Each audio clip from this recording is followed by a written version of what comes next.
a lot of people didn't really see it coming. For a lot of people, they Right. feel like it's two different worlds. And so sometimes if you're able to bridge that gap in a partnership, it could be two different community organizations that don't normally overlap, but when they come together for one of their fundraisers or for spotlighting an issue in the community, that can be really powerful. And it can be the same for businesses as well, but you have to think a little more generally. Yes, if you're in the real estate space, they would expect a realtor to maybe partner with a bank, if you're that kind of thing. But to be more creative about what those partnerships are, you're likely going to get a bigger conversation. Let's learn how our next guest gets up, dress up, and show up on purpose. Enjoy the episode.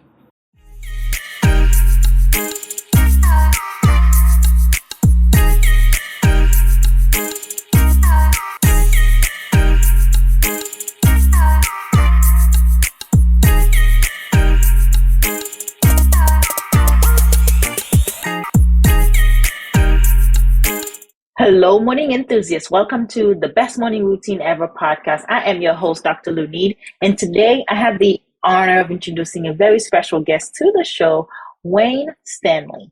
Wayne leads a thriving marketing agency, empowering small businesses nationwide. He recognized for exemplary leadership, he fosters dynamic workplace culture. And that's important. You got to have the culture that everybody jives with, everybody wants to be a part of. And he does a great job developing that workplace culture. His expertise extends to real estate through title success, showcasing his dedication to strategic marketing solutions with a background in the U.S. Senate. Wayne continues to shape industries with innovation and passion. So it's an honor to have him on here. So with no further ado, Wayne, welcome to the show. Thank you so much for having me. It's great to be here today. Yes, absolutely. Let's talk about your journey now, having the marketing agency. How did it all begin? Tell us about your big why that led you this path. Sure. I had always heard, that you should build your network, and I think everybody hears that, but you're not really sure what that means, especially when I was younger, when I was still in college. I didn't know, but I graduated college around the time of the Great Recession, and so no one had jobs to give, and it was a really important time to figure out what I wanted to do. And I happened to be doing an internship in Washington, D.C. at the time, and I had a really great mentor that taught me about what that means to build a network and that sort of thing. And through a variety of different conversations and in trying to build that, I was able to land a job at the American Land Title Association in Washington, D.C. And through that experience, I was able to meet with hundreds of small businesses all over the country that needed marketing help. And I always knew that I wanted to be a marketer when I was, and a business owner. When I was a kid, I would be at my grandparents' house, whom Bo Digital is named after. We can talk more about that if you want, but I would be at their house and I would set up a store on their couch every time I was there. And I would go around the house and put all of their belongings in my store, and then I would charge them for their own things in their home. And they indulged me in this. And so I knew I wanted to be a small business owner from a very early age. And hearing these challenges that some of these small businesses were facing, it's just marketing is something that I was good at. It was the role that I'd had. It was what I went to college for. And finally, after a lot of soul searching, I decided this is really what I want to do. I want to own my own shop and go after it. And so I told the association that was my plan. And I was very blessed that they said, "That's wonderful. Can we be your first customer?" Oh, wow. And from there, the dream was born, and we've grown into what we are today. Yeah, it's amazing when you're in that alignment, right? When you know from early on what is it that you want to do and just kind of stay in that zone and focusing on it. And I love that your grandparents entertain your your business Yeah. idea or your knack for it very, very early on. Sometimes it's good to have that support. And I don't want to talk about, the power of networking, but also having that original support from those that, like your grandparents did for you, what that meant for you. So let's dive into that a little bit. Sure. It was really important to me to make my family proud in whatever I was going to do, obviously, which I think a lot of people focus on still. But I wanted to do work that was honest and meaningful and really helped people. And yes, we're making money at this. I don't think any of us start a business without part of that being some of the equation. But getting to see success happen as we introduce marketing ideas is something that has been really exciting for me to see these businesses grow and thrive. And it usually affects their personal relationships and everything else. And so learning that from a young age, that importance, our tagline at Bo Digital is to work hard, play hard, and respect everyone. That was Mhm. something that I got from my grandpa Bo. He was a baseball coach for many, many years in our community. And the work hard, play hard thing was something that he often said, and the respect everyone was not something that he said, but something that he showed. And that's a big piece for us of, especially in this day and age, we may have Mhm. customers that come to us with varying beliefs or thoughts and things. And regardless of people's past experiences or their current perception, respect is still deserved. And so we try to bring that to everything we do while also working really hard and enjoying the basking in the glow of the good times, because that's not always the case. Yeah, yeah, absolutely. And we were talking about that a little bit offline. And I can see that being embedded in the culture and the mission of Bo Digital because you guys won Best Place to Work in India this year, actually. Yes, yes, we won best places to work, which is wonderful and something that, I didn't, when I put together my vision board for the company at the very beginning, I didn't think those types of accolades would be something that we would get in the near future. But our team has really bought into our culture, and it hasn't been easy. Being a fully remote team since 2017 has been a challenge. The pandemic caught the rest of the world up to us, so it's not a Hmm. weird thing anymore for people that we are fully remote. But it's been a great journey to learn how to build that culture, and being recognized by the state chamber has been a really wonderful thing for 2 years in a row now. Yeah, and so you let's talk about Bo Digital. Let's talk about how I know your granddad, his name's Bo. That's how the name came about. Let's talk about how the name background and also what is it that you guys do that makes you stand out? Sure, of course. Yes, it's named after my grandparents, Glenn Vernon Bow and Shirley Bow. When I was thinking about the name, I always wanted to bring it back to Indiana in some way. I still worked in Washington, D.C. when I was developing the idea for the company, and I wanted to connect back to my roots. And for a long time, it was going to be called Sycamore Strategies, because the sycamore tree is a really big icon in Indiana. But one night I weirdly had a dream, and I kept thinking about my grandpa, and finally it made sense to name it after him. He was known by Bo. He never went by Glenn Vernon. He was known as Mm. Bo to everyone he knew. And he was the last Bo, one of the last Bows in our family as a male. And so it was a good way for me to honor him and keep that name going for us. Hmm. Um, and naming it that has allowed us to have a lot of fun with puns. We say often that your marketing deserves a pro, so you should put a bow on it. We can do a lot with, packaging up things nice and neat for people. But Yeah. in general, I would say that we are a marketing agency that can help small businesses of any shape and size and of any budget. We have folks on our team who have backgrounds as reporters and researchers and teachers. And so learning is embedded in what we do. So it doesn't matter the industry. It could be the most exciting of industries or the most boring of businesses. And we think that we can help find a way to serve them. And we do that through traditional marketing avenues with things like logo design, print design, billboards, flyers, handouts, all of that, all the way into the strategy space where we do a lot of marketing plans and consultation with folks. We do a lot of in-person trainings and virtual trainings, speaking engagements, everything in that regard. And then on the digital side of marketing, it runs the gamut from building and creating websites to engaging social media content, paid digital advertising, video, email, all of that kind of stuff. The only thing we really don't do, SEO. we're not an app developer. We don't do that, but we can probably Yeah. handle anything else. Yeah. So SEO is all imbued in that with the planning. So it's a one shop off for it all, whatever you We need try to marketing be, yeah, we wise. try to be. How big is your team? We have 21 full-time staff now, and then we have a couple of contractors that work with us and a great team of interns.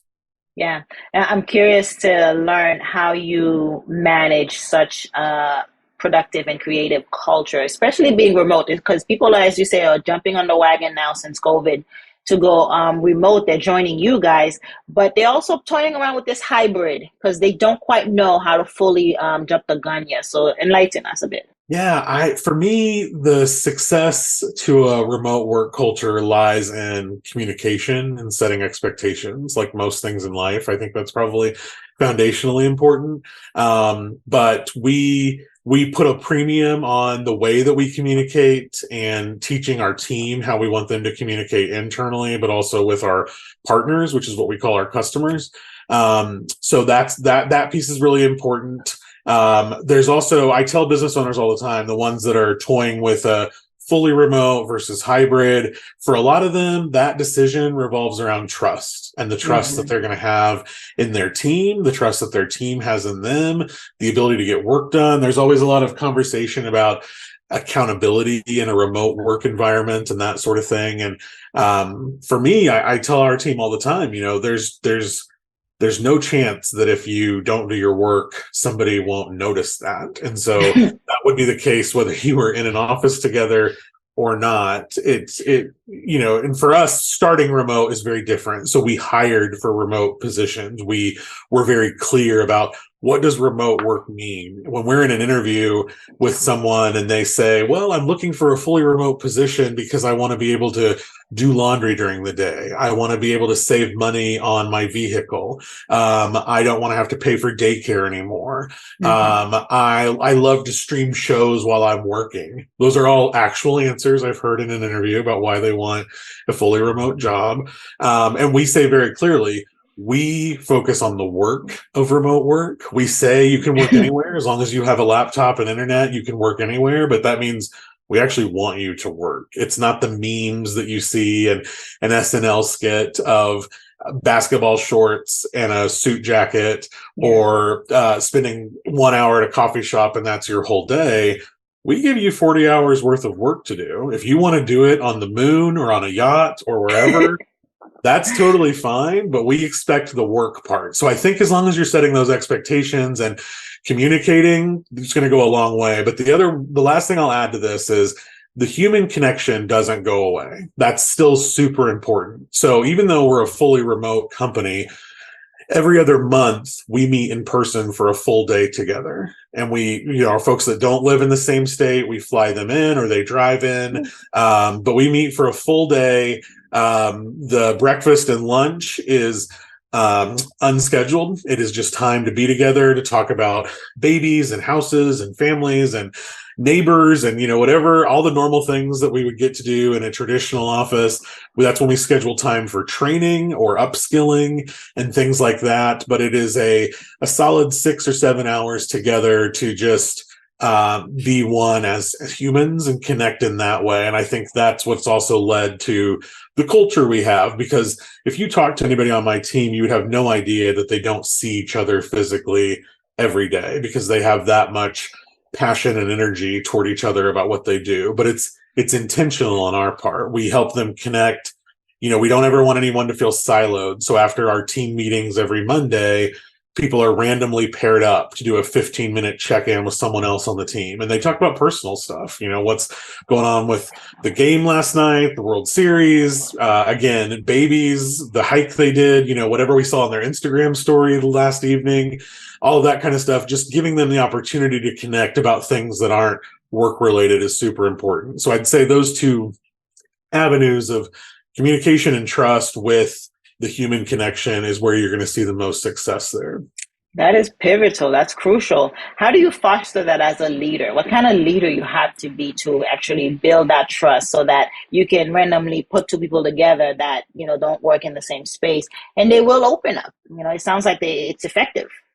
It is effective, and you have to lead by example. So you have to be open yourself. I think that the missteps that I've had, I try to be very transparent about that. And like I said, for me, it's really about setting expectations and explaining the why of some things. And some managers, especially and owners, get really annoyed by that part, or they turn into the Mhm. parent of because I said so. We heard a phrase that we joke a lot about from one of our customers one time, and their response for the why was because I signed the front of the check. And I think that's a funny saying or statement, but that is definitely not me as a leader. The Right. reason why, it can only help them understand it and internalize it if I give them that. And so that's been a big piece of them connecting, but also trying to give them tools on how are we connected, and when we say that we hire for the person and not the position, what does that really mean? And are we putting our money where our mouth is? Do we invest in that training then, if that's the case? If we've got the right person but they don't know or have the previous skills for that role, are we going to make that happen for them? And so I think showing up has been a big part of creating that and letting them feel safe. And we've seen, I use the word safe a lot, but it's because we've seen a lot of past work trauma from people. And so they bring that to us. And they'll, a lot of our folks will say, well, I keep waiting for the other shoe to drop. And I'm like, why? What's led you to believe there's going to be another shoe? And they'll share things from previous jobs. And I'll say, well, you're going to keep waiting because that's just not how we do things. And that comes a lot too. So giving them that space. I heard the phrase a long time ago that it takes 6 months to know what the job is and 12 months to really be good at it. And I tell that to our team all the time. Like, it's really going to take you 6 months to understand your role within this whole organization. And then in about 12 months, you're going to really feel like all the wheels are greased and you're running at 100 miles an hour and going strong. So all of that combined, I think, is what leads to them feeling like they can perform in that way. Yeah, no, I love that. Lead by example, show up. We are all about showing up here at Best Morning Routine. Yes. I know that you have humor. I know you have humor in what you do, your team, and recently, Taylor Swift and Travis Kelce are all out there. There's so much publicity around them, and every time I see them, I'm like, I cannot wait to sit with Wayne and find out why is dating good for their relationship, for their brand, and for who they are. So please tell us. It is. Anything that can drive a conversation is good for your marketing and for your brand. And there is no bigger conversation seemingly happening right now. I have said all summer, I'm not necessarily a Swiftie, but I am fascinated by all of these articles on even the economic impact of her tour this summer. Yeah. And when you compare that now to dating, one of the best players in the NFL, and what that has meant for both of them in terms of new audience. I mean, the games that she has attended for the NFL, they are showing real huge upticks in audience numbers. And overall, the audience for the NFL has been growing at a fairly steady pace for the last several years. So having one attendee at a game completely changing the target demographics, that affects hundreds of millions of dollars in ad revenue by what she is attending seemingly randomly.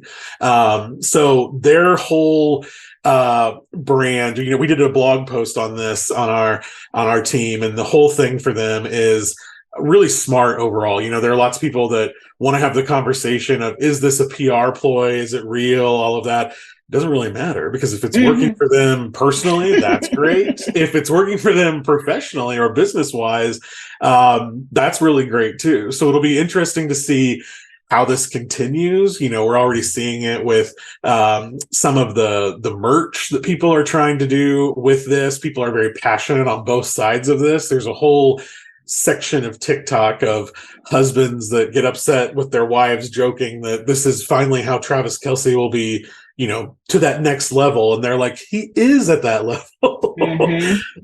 So I think the fact that it's creating a conversation is really great. And I think that because overall, both of them have fairly polished reputations, I think helps as well. That may not be the case if it was a different set of celebrities, but creating that conversation is good. And they both know what they're doing on social media. If you listen to his podcast, the type of stuff that they talk about that's super sticky for TikTok and Instagram is really smart. And now, because of this situation, their subscribers have gone up. They want to know, well, what's he talking about? Is he going to talk about his relationship? Is he going to tell us what backstage looks like at her tour, all that kind of stuff. So in general, I think it's great for both of their brands. I think that if they ever were to call it off, if this isn't a fairy tale ending, it'll be interesting how they both try to manage that, because it's definitely blown up in such a big way that would be hard, but Yeah. hopefully that doesn't happen, right?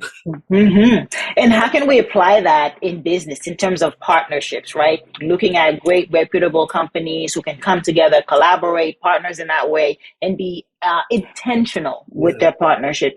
How can that actually enhance a brand's image?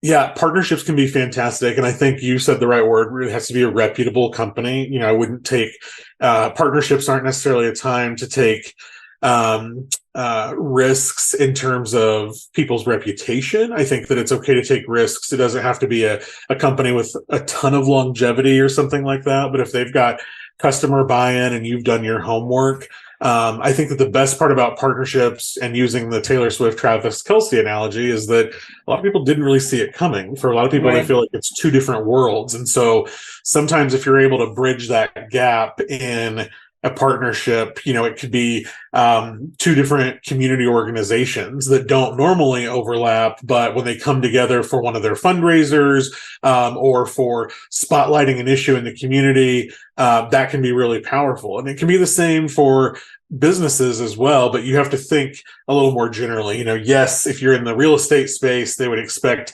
a realtor to maybe partner with a bank, if you're that kind of thing. But to be more creative about what those partnerships are, you're likely going to get a bigger conversation and have more of that Travis Swift, Taylor Yeah,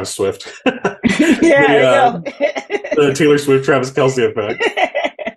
Well said. Thank you for sharing that, because I do think it's nice. There's a lot of talk around influencers and getting influencers to use your product, to get your marketing, to enhance all that. And it does resonate, that whole collaboration and the branding and how it can affect sales and growth altogether. Definitely. Yeah, let's talk about your morning routine. How do you get up, dress up, and show up? What's your morning routine like? My morning routine is early. I'm definitely an early riser. I like to get up early. I set my alarm around 6 each day, which I know there's plenty that get up way earlier than that. But for a team of largely 20 somethings that just shudder at the fact of getting up before 8:30 or something, just gives them hives. I love it. It's what I did for years. So I wake up early and I typically walk my dog. I have a Bernese Mountain Dog named Samson, and we go on a walk together to start the day. Burns out his energy. It kickstarts mine. So I really appreciate that.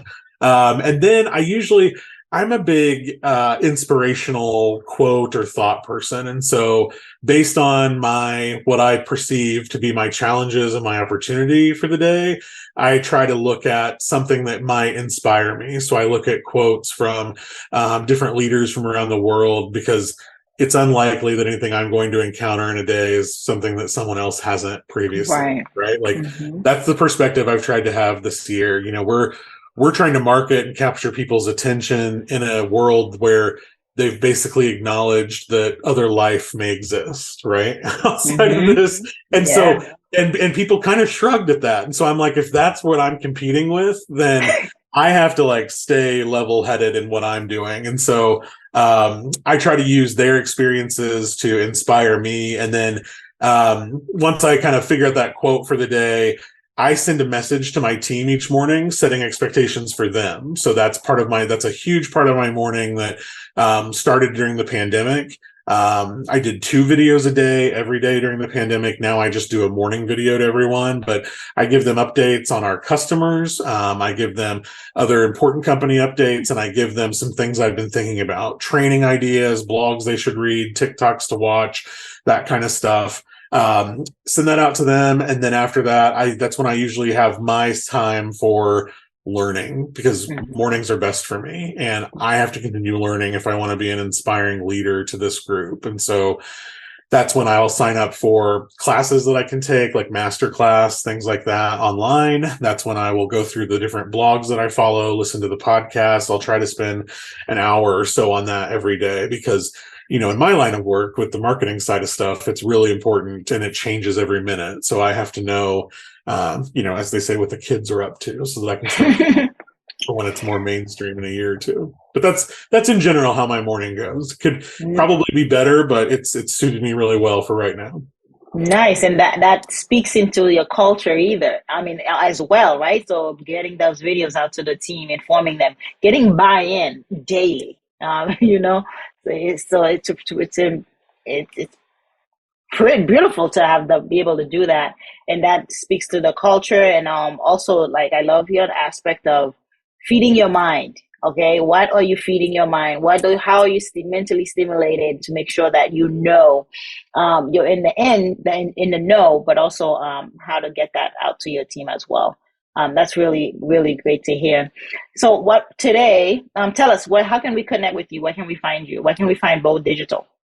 Of course, you can find us at bowdigital.com. That's BOWE digital.com. You can also find us, our most utilized social platform is definitely Instagram, and you can find us with @BowDigital. And then you can also connect with me personally at Wayne Stanley on Instagram as well. And I'm happy to chat on Instagram or LinkedIn any day.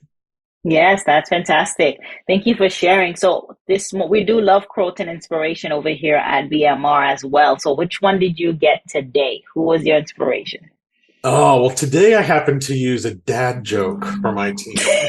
Let's hear it. But one of my favorites is that enthusiasm is the most contagious emotion you can have. And I really believe that. And so, especially when I'm trying to get the team through a hard time, or to get buy-in, as we talked about, and that sort of thing, that whole idea of enthusiasm being contagious. As I've gotten older, I've realized that not everybody has that skill to help people along their path and to make something feel contagious to them. And if I can be enthusiastic while being authentic, I've seen great success with it, and I've tried to lean into that more. So that's one of my favorite quotes. I love that. I love that. Nothing else needs to be said. Wayne, it was such a pleasure having you on. Thank you for taking the time. Of course. Thank you for having me. Perfect. Hope you enjoyed today's episode. Please comment and tell us what was your favorite part, your favorite habit that you are going to try out for yourself today. Comment below. If you haven't already, be sure to subscribe. Until next time, I will see you at the top of your best morning routine ever. Stay blessed.